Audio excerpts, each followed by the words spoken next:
You're listening ad-free on Amazon Music. In early spring of 2010, a 9-year-old boy living in Canada walked out of his school expecting to see someone from his family waiting outside in a car to drive him home. However, there was no one there, and after waiting for several more minutes and still no one showing up, the boy decided his family must have just forgotten about him, and so he decided he would just walk home. A little while later, this boy arrived home and saw cars in the driveway, which to him seemed to confirm that yes, his family had just forgotten about him, and so he hustled up the steps thinking as soon as he got inside, when his family saw him, he would get a hearty apology. But when the boy actually stepped inside of his house and saw his family, they didn't even look at him. They didn't talk to him, they didn't speak to him, they didn't interact with him at all. And at first, the boy was just confused, staring, but then he realized what was going on. Horrified, he turned and ran.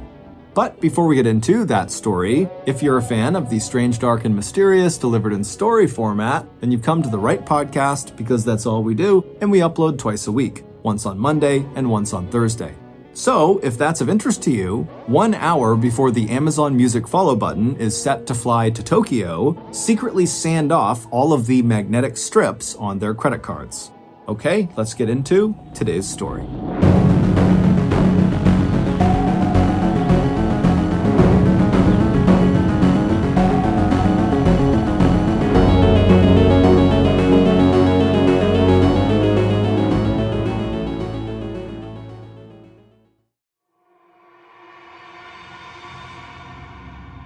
On a beautiful summer day in mid-June 2009, 37-year-old Caleb Harrison walked out the door of Maplehurst Prison in Ontario, Canada. He was a free man once again. Behind him, the correctional facility where he had just spent the last 3 months stretched out over a total of 106 acres, one of the first so-called super jails in Canada's most heavily populated province. Still feeling like a prison guard might stop him at any moment, Caleb forced himself not to hurry as he walked towards the visitor's parking lot. Just a few more minutes, he thought, as he looked down at his watch, and his mother would be pulling into the parking area right in front of him. And when she did, Caleb would climb into the comfortable passenger seat of the family car, and in 20 minutes, the two of them, mother and son, would be turning onto Pitch Pine Crescent, a leafy and quiet street in an affluent neighborhood of Ontario's third largest city, Mississauga. They would pull into the driveway of the airy and modern 6-bedroom house where Caleb's parents, Bridget and Bill, had lived for 40 years and where Caleb, adopted at the age of 6 months, had grown up. Coming to a stop now, a few feet away from the curb, and willing his body to finally relax, Caleb tried to remind himself of how lucky he was. Not many of the inmates he'd met had a family that was as supportive and financially secure as his was. Not all of them would ever stand outside like he was, knowing that they had a ride and a place to go. But despite knowing all of that, Caleb did not feel like a lucky person. He had only been an inmate at Maplehurst for 12 weeks, but during that time, his old life had taken so many twists and turns that it seemed like it had become a total thing of the past. Something that felt as unfamiliar to him now as the cheap prison-issue clothes he was wearing and the sight of the open sky overhead when it wasn't circled by barbed wire and prison guards. And as Caleb stood there, holding on to his small bag of personal belongings and scanning the cars coming down the drive into the parking lot, he thought about that decision he'd made 4 years ago that had landed him in Maplehurst in the first place and caused tragedy for so many people. At the time, of course, Caleb had had no way of knowing he was making the worst decision of his life. The year had been 2005, and Caleb had been 33 years old. It had been a cool and clear Friday night, the first day of July, and 3 of Caleb's friends in Mississauga were going to a party. Caleb had offered to go as their designated driver, the one person in the group who would not drink and who would make sure he got the rest of them home safely. Thinking back now to that night, Caleb remembered how completely sure he had been that he wouldn't even be tempted by the alcohol, because just a few weeks before that party, he'd been shocked to find himself locked up in jail for a few days after his wife had accused him of hitting her. Caleb, who had been drinking at the time, had told police that he acted in self-defense after his wife had come after him. He'd been released from jail, but one of the conditions of his parole was that he would not touch alcohol. After that accusation of domestic violence, both Caleb and his wife Melissa had known that their 5-year-long relationship was basically over. And when the end came, it wasn't exactly a surprise. Ever since getting married in 2002, their life together had been rocky. Caleb drank too much, neither one of them was good at managing money, and Melissa had a habit of exaggerating any drama in her life, like the time she was diagnosed with an ovarian cyst, but told Caleb she'd been diagnosed with cancer. But the one really good thing to come out of their marriage had been their 2 children, and Caleb had been terrified that if he violated the conditions of his parole, Melissa might not let him see their 3-year-old son and 2-year-old daughter. But it was just the thought of all those problems and failures that had put Caleb in such a bad mood that night all those years ago that he decided to have just one drink at that party, just to make himself feel a little bit better. And since it was only going to be one drink, he'd passed on a beer and went straight for the hard liquor. By the time the party had been over, Caleb had had nearly 3 times the legal limit of alcohol in his bloodstream, and he was totally deaf to his friends telling him he had no business getting behind the wheel of his mother's Mercedes car, and that there was no way they'd get in the car with him.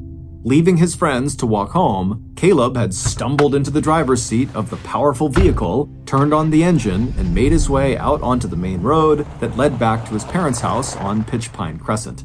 Thinking back now on what happened next, Caleb gave an involuntary shiver, and despite the sun on his back, he suddenly felt ice cold. All he remembered was the dark, empty road in front of him suddenly filling with the headlights of the oncoming taxi that was carrying a driver and 4 passengers.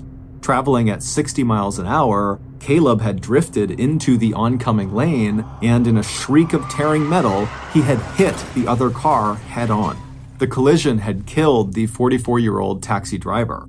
2 of his passengers made it out of the wreck with minor injuries, but the 3rd man in the taxi had had his scalp sheared completely off of his skull, while the 4th man suffered a broken arm and a broken back. Caleb had been lucky. A passerby had dragged him out of his car just before it burst into flames, and the worst injury Caleb suffered was a broken leg. Caleb also knew he'd gotten a sweet deal from the Canadian legal system, which was known for moving very slowly. After the drunk driving accident, Caleb had been charged with manslaughter, which is unintentional murder, but it had taken the court a solid 3 years to try his case. And during that time, he'd been allowed to live with his parents at 3635 Pitch Pine Crescent, and despite Melissa's objections, Caleb had also been allowed to share custody of their children, Mason and Michaela. And even though Caleb was ultimately found guilty of involuntary manslaughter, the judge sentenced him to only 18 months in prison instead of the 2 years that the prosecution had asked for, or the 5 years demanded in an online petition that was circulated on Facebook in the years before Caleb's trial actually took place. But the shorter sentence had come with a price tag. There had been an opinion piece that ran in the local newspaper, read by nearly 500,000 Mississauga residents, that called the 18 months nothing more than a, quote, slap on the wrist. And those same concerned citizens, along with the families of the deceased taxi driver and the passengers who had been injured in the drunk driving accident, were outraged all over again when Caleb had only served 3 months before being released because of good behavior while behind bars. And no one had been more upset than Melissa. Caleb's decision to drink and drive proved to her that he was an unfit father. And once Caleb had been sentenced to 18 months in prison, the courts transferred his custodial rights over to his parents. By then, his parents, Bridget and Bill, were so involved in the lives of their grandchildren that Melissa felt like she was sharing custody and organizing her kids' lives around the schedules of 3 people, and not just her ex-husband. So it was no wonder that by the time Caleb actually walked into his concrete prison cell at Maplehurst on March 9th, 2009, there was no sign left of the young couple who had fallen in love 9 years earlier. That was when Caleb and Melissa had first met while working in a store in Mississauga called My Favorite Doll.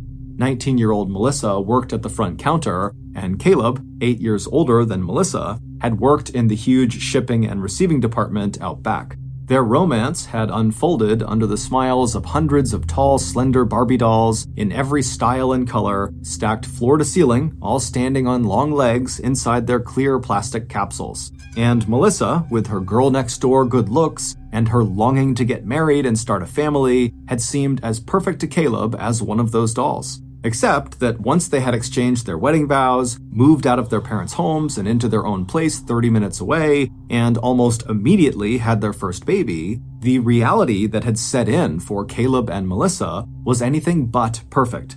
Probably the best thing that had happened for either of them since they broke up was that Caleb had met a wonderful new woman online and they had begun a serious relationship, and Melissa had also met someone new.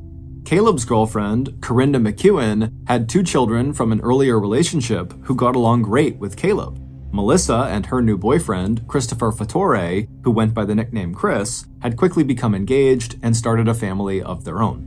But aside from meeting those other romantic partners, it seemed to Caleb that his life was cursed, because exactly 5 weeks after he had started serving his prison sentence, he had gotten absolutely devastating news.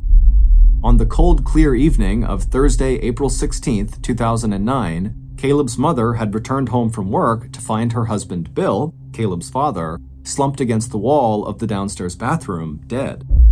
According to the Peel County Medical Examiner, the cause of death was acute cardiac arrhythmia, a rare interruption in the heart's natural rhythm that can cause sudden and unexpected death even in a person as active and healthy as 64-year-old Bill Harrison had been.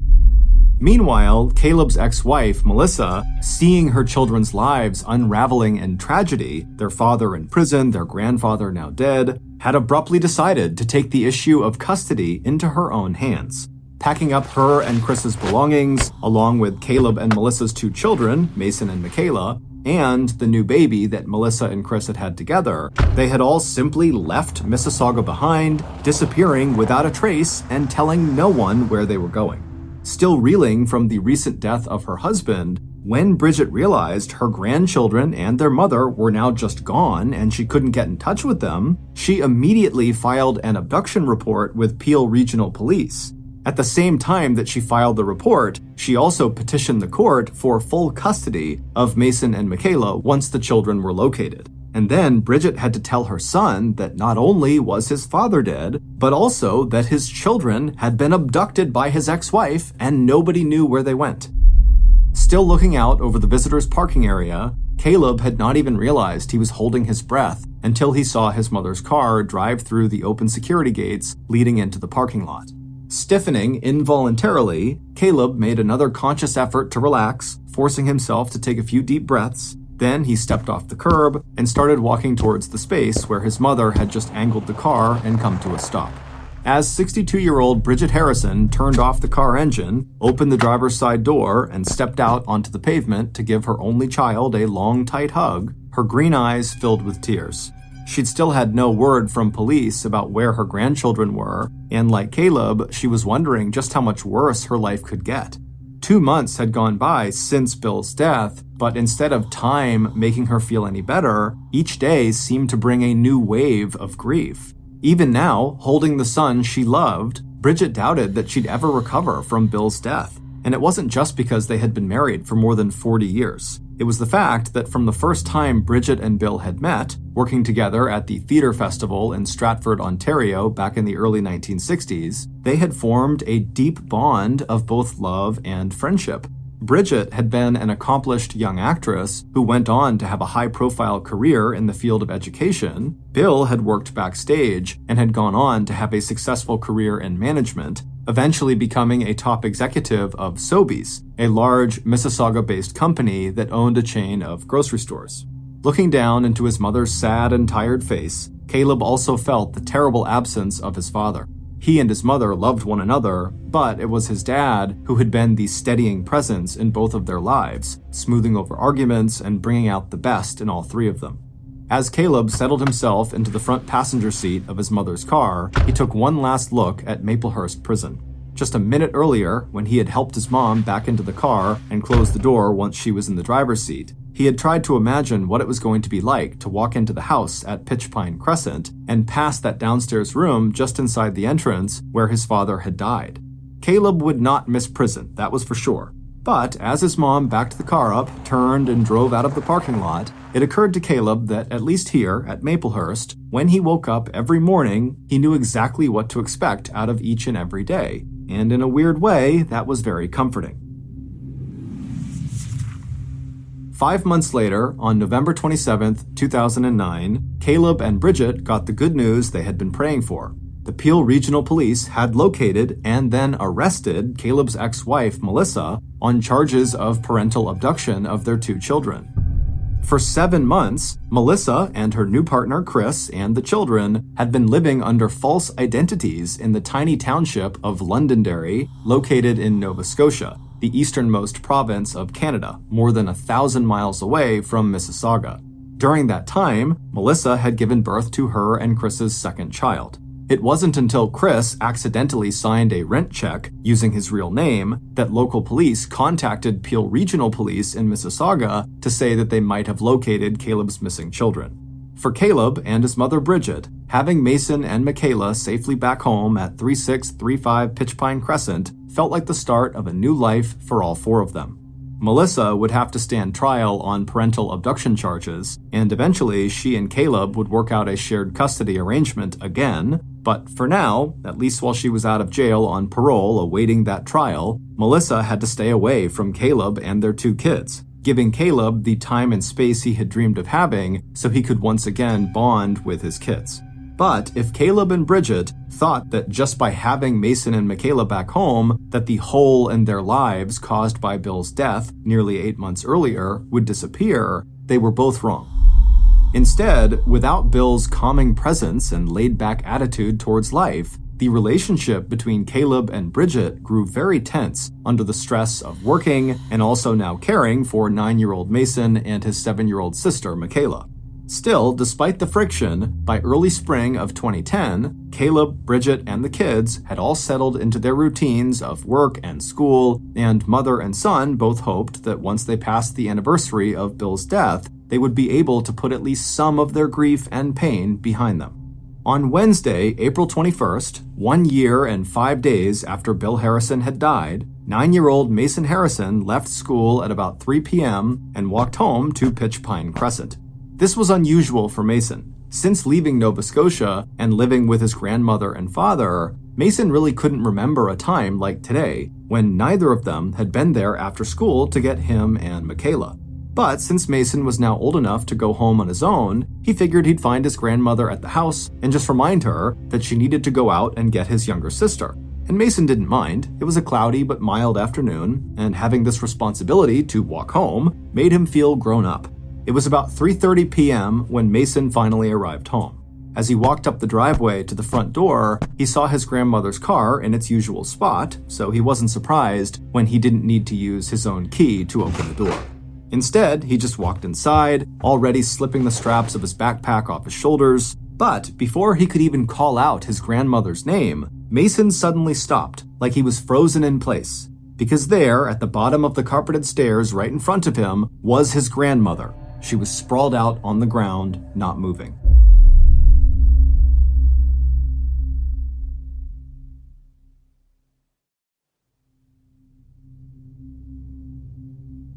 Fully dressed, Bridget was lying on her back with her head and shoulders on the first and second step and her feet and legs on the floor. On her feet were the lightweight slip-on shoes called Crocs that she liked to wear, and scattered around her were her purse and glasses. Her arms lay out to her sides, and her green eyes were wide open. It was the sight of his grandmother's open eyes staring up without blinking that broke through Mason's sense of total shock. Dropping his backpack, he raced out the door to their neighbor's house across the street, calling out desperately for help. Within 30 minutes, Pitchpine Crescent was lined with the emergency and police vehicles that had responded to the neighbor's 911 call.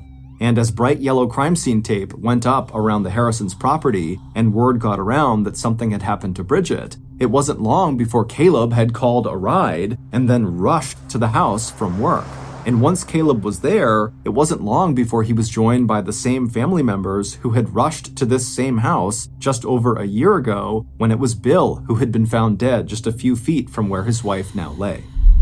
It also didn't take police long to arrive at some preliminary conclusions about Bridget's death that would ultimately echo the conclusions they'd reached when they'd investigated Bill's death. The coroner, who arrived at the scene to examine Bridget's body, noticed enough injuries, like some bruising on Bridget's neck and chin, that he did not immediately rule out the possibility of foul play. Instead, he described it as a suspicious death and sent Bridget's body downtown for a full forensic autopsy.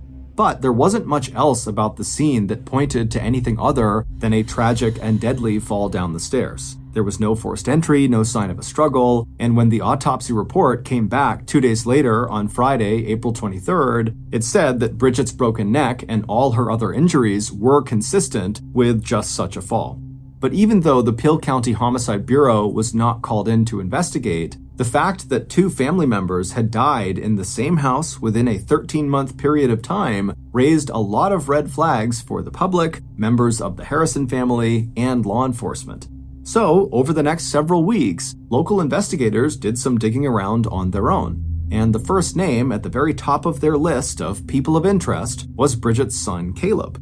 Investigators had already learned from interviews with neighbors and family and Bridget's work associates that the relationship between Caleb and his mother had been difficult, especially since Bill's death the year before. And even though Melissa was already in the process of being granted supervised access to Mason and Michaela, the custody battle that had started nearly 5 years ago had taken its toll on Bridget as well as Caleb.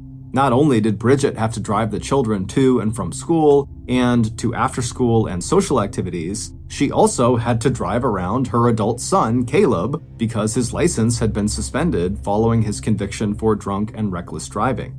But investigators quickly hit a series of dead ends. Caleb had a rock-solid alibi for the time of his mother's death. He had been at work that entire day. And when police then turned their attention to Melissa, it didn't take long for her and her husband Chris to also produce alibis for the day of Bridget's murder. By September 2nd, 2010, 5 months and 11 days after Bridget's death, police concluded that there was no evidence of any criminal action, and the investigation was closed. But for Caleb, there was no escaping the aftershocks of his mother's death. Although Melissa had the children for supervised visits, Caleb was still the sole custodial parent, and even without his mother's help, he had full responsibility for Mason and Michaela. And now the 3 of them lived inside a house where both Caleb's parents had died, and where Mason had been the one to discover Bridget's body. And while police might have cleared Caleb as a possible suspect in the death of his mother, he could still feel the cloud of suspicion that seemed to float over his head. And he also knew people were talking. Could it really be a coincidence that both of Caleb's parents had died in accidental but unusual circumstances? And given the public outrage over Caleb's driving drunk that caused the death of one person and the brutal injuries of 2 others, could it be that someone was out to punish Caleb and the whole Harrison family? As Caleb sank into a depression, he started to drink again, and it wasn't long before his girlfriend, Corinda, broke off their relationship. Melissa, meanwhile, had left Mississauga altogether. She and Chris had taken their growing family and moved to a farm in Perth County, almost 2 hours to the west. Even though Caleb had sole custody of his children, which was very contentious, the 50-mile distance between him and Melissa had eased a lot of tension between the parents, and Caleb was allowing Melissa more unsupervised time with their 2 kids. But all that changed on March 1st, 2013, when a freak fire destroyed Melissa and Chris's small brick bungalow out in Perth. Melissa and Chris were able to save themselves and the children, but the fire killed the family's pets. Heartbroken and unable to come up with the money to rebuild their little dream home, Melissa and Chris packed up and came back to Mississauga. But for Caleb, the sudden proximity to Melissa, which should have made sharing custody even easier, resulted in friction, not harmony. During the 2 years that Melissa had lived in Perth, Caleb had worked hard to get his act together and be a good father. He and Corinda were back together again, and he had a steady job at CMC Electronics. He still couldn't drive himself, but he'd arranged for a neighbor to take the children to and from school. Caleb still had periods of depression, but he no longer thought about killing himself the way he had after his mother had died. The children were 12 and 10 years old now, and most days Caleb just took them to the park. He'd even started following his own father's footsteps by volunteering as the kids' baseball coach.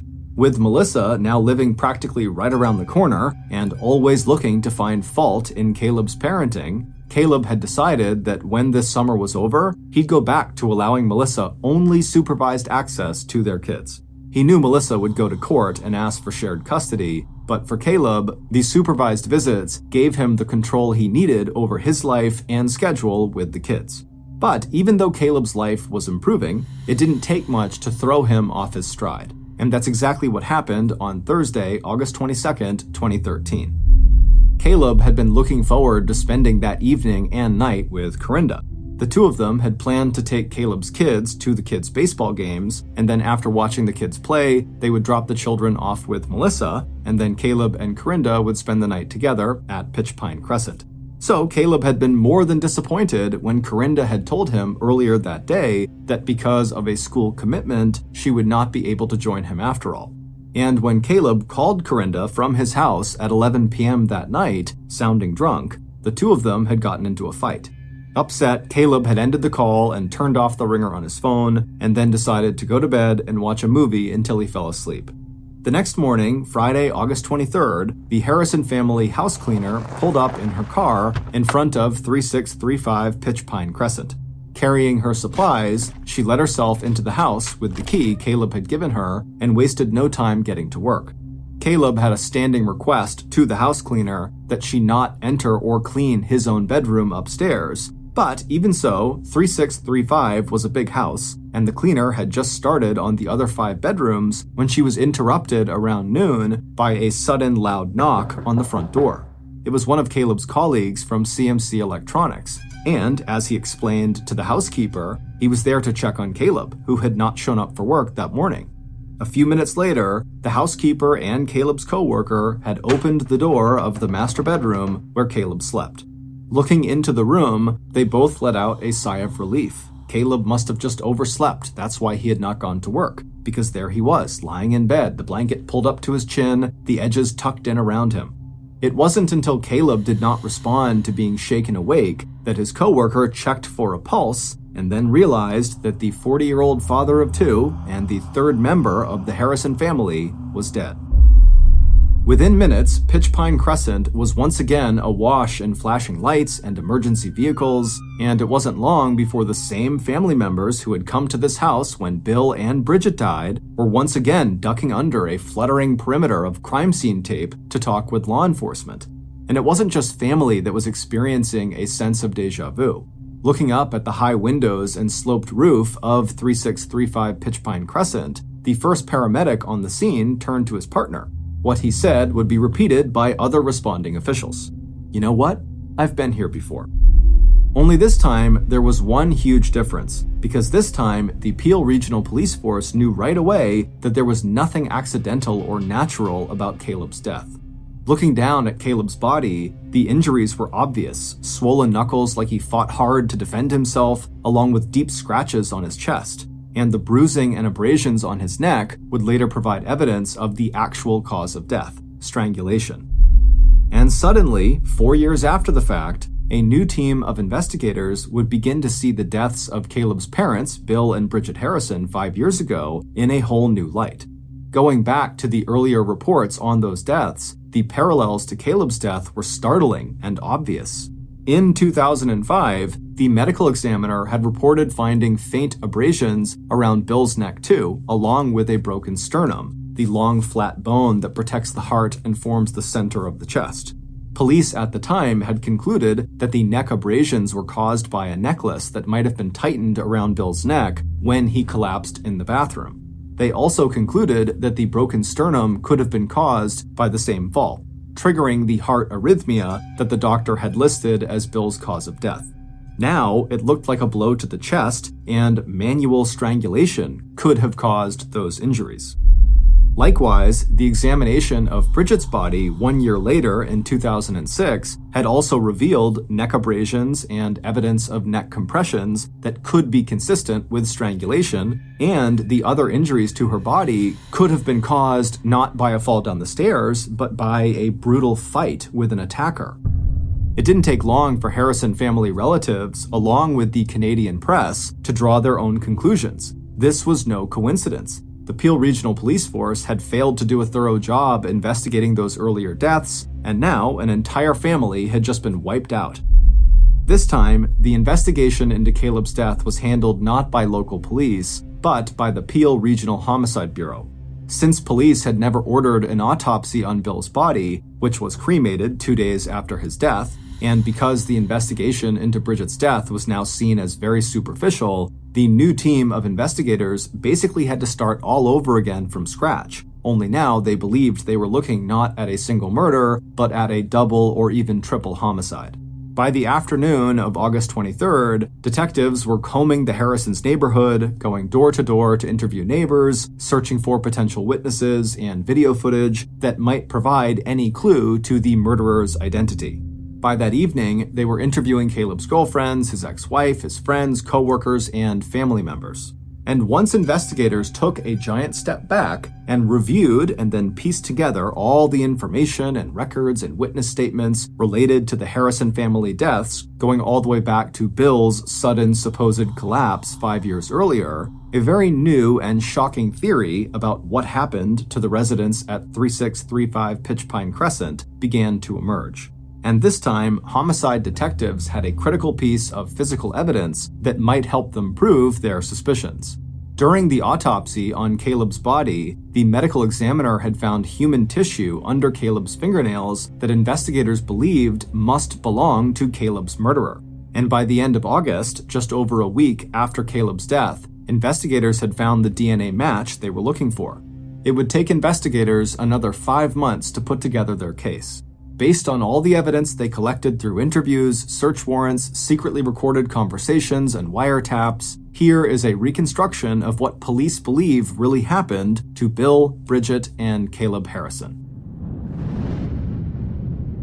Ever since July 1st, 2005, when Caleb had climbed behind the wheel of his mother's fancy Mercedes-Benz car and decided to drive home from a party even though he knew he was intoxicated, Caleb's killer had decided that Caleb was just another dangerous and drunken rich kid who should be locked up in jail for a long, long time. The killer had even done their best to make that happen by circulating a petition on Facebook calling for Caleb to get the maximum possible sentence for the drunk driving accident that had killed one person and badly injured 2 others. Instead, Caleb was out of prison after only 3 months and back to living his life of privilege in his family's great big house on Pitch Pine Crescent. As far as the killer was concerned, no matter how big a mess Caleb made of other people's lives, all he had to do was run to mom and dad, and they would make sure that Caleb got what Caleb wanted. It had been incredibly easy to kill Caleb's mother, Bridget. All the killer had had to do was wait until she was alone, walk right up to the front door, ring the bell, and then when Bridget answered, her purse in hand, the killer offered her a package, supposedly for her grandchildren. As Bridget reached out to take it, the killer had stepped inside, closing the door behind them and forcing Bridget backwards into the short hallway towards the bottom of the staircase. Bridget had barely had time to react before the first blows landed on her face, head, and chest. Then the killer wrapped their hands around Bridget's throat and squeezed harder and harder, fracturing the cartilage around her voice box and breaking her neck in several places. Within minutes, Bridget had stopped breathing, her lifeless body draped over the last 2 bottom steps of the stairway. Moments later, the killer had slipped back outside, and after walking casually to where they had parked some distance from the Harrisons' house, the killer had hopped behind the wheel of their car and driven slowly out of the quiet and sheltered neighborhood. But now, it was 4 years later, and the killer was back. It wasn't enough that both Bill and Bridget Harrison were now dead. The real problem all along had been Caleb. As the clock ticked over from Thursday night of August 22nd into the early morning hours of Friday, August 23rd, the killer arrived at Pitch Pine Crescent. Dressed in new sneakers and latex gloves and carrying a baseball bat, the killer quietly stepped to the front entryway just off the driveway. Unlocking the door, the killer slipped inside. Careful not to make any noise, the killer passed by the small bathroom on the right where Bill had died just over 4 years ago. Then, walking over the exact spot where the killer had beaten and strangled Bridget 3 years earlier, the killer climbed the steps to the second floor. Turning left at the top of the stairs, the killer followed the low hum of the bedroom fan to the end of the hallway, right to the door of the master bedroom. Soundlessly, the killer opened that door and stepped inside. Taking a deep breath, the killer allowed their eyes to adjust to the darkness before moving over to the bed where Caleb lay asleep, his eyes covered by a sleep mask. The killer noticed with distaste the layer of dust and dog hair that covered the bedroom floor carpet. And then, raising the baseball bat high over his head, the killer delivered a crushing blow to Caleb's chest.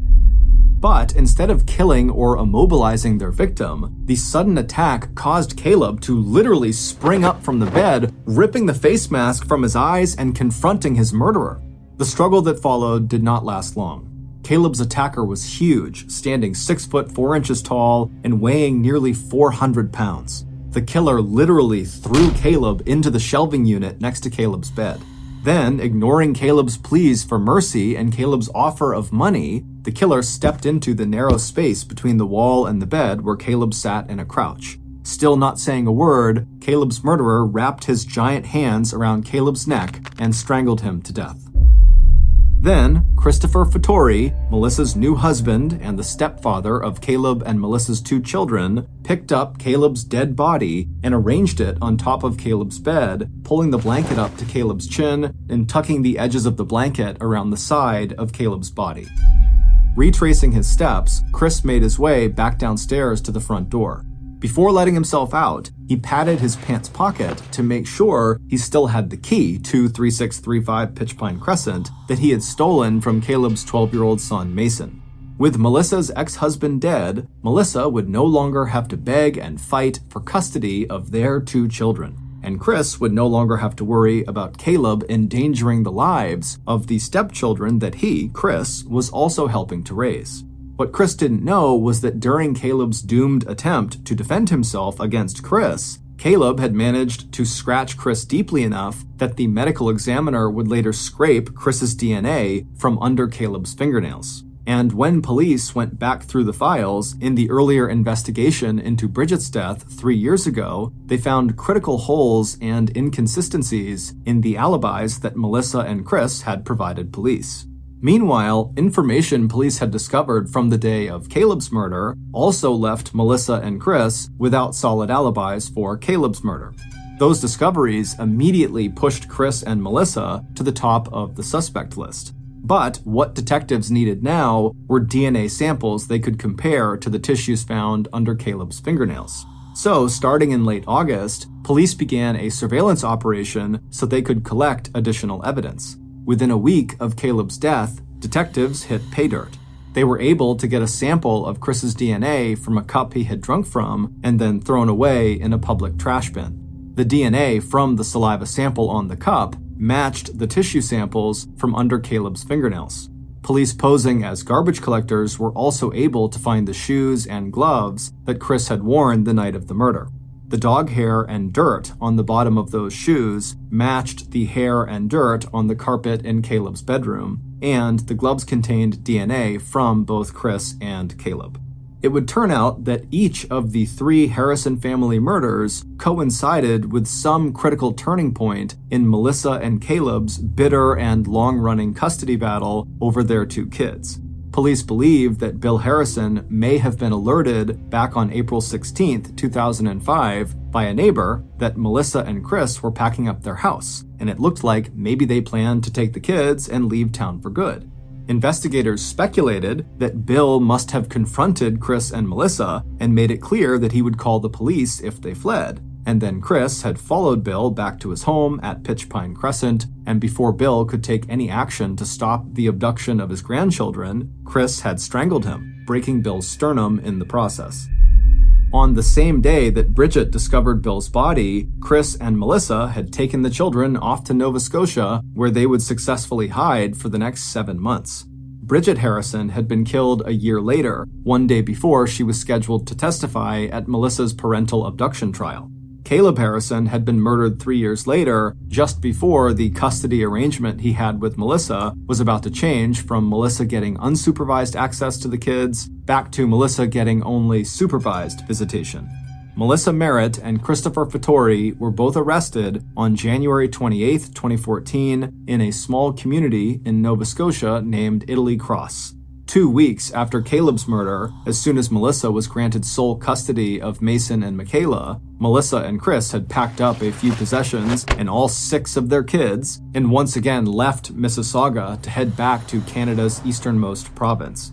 While they were in Nova Scotia, police found additional evidence on the laptop that the couple had left behind in Mississauga and on wiretapped conversations between Chris and Melissa to implicate Chris in the possible murder of Bill Harrison and to charge Melissa as a co-conspirator in the deaths of Bridget and Caleb Harrison.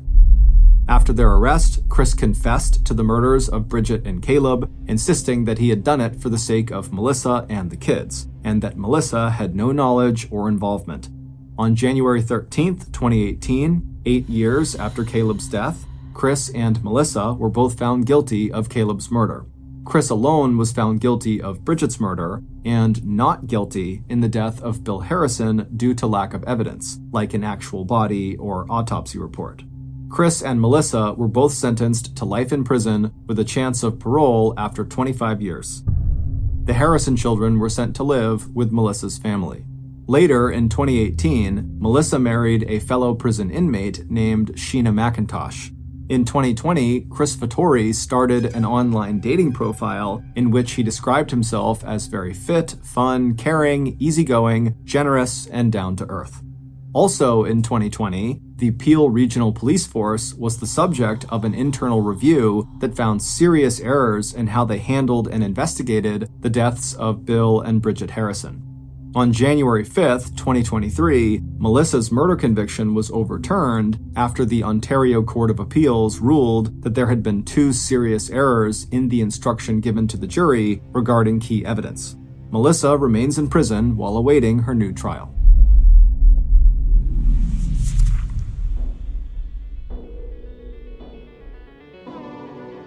Thank you for listening to the MrBallen podcast. If you got something out of this episode and you haven't done this already, 1 hour before the Amazon Music follow button is set to fly to Tokyo, secretly sand off all of the magnetic strips on their credit cards. This podcast airs every Monday and Thursday morning, but in the meantime, you can always watch one of the hundreds of stories we have posted on our main YouTube channel, which is just called MrBallen. Consider donating to our charity. It's called the MrBallen Foundation, and it provides support to victims of violent crime as well as their families. Monthly donors to the MrBallen Foundation Honor Them Society will receive free gifts and exclusive invites to special live events. Go to mrballen.foundation and click Get Involved to join the Honor Them Society today. If you want to get in touch with me, please follow me on any major social media platform and then send me a direct message. My username is just @MrBallen, and I really do read the majority of my DMs. Lastly, we have some really cool merchandise, so head on over to shopmrballen.com to have a look.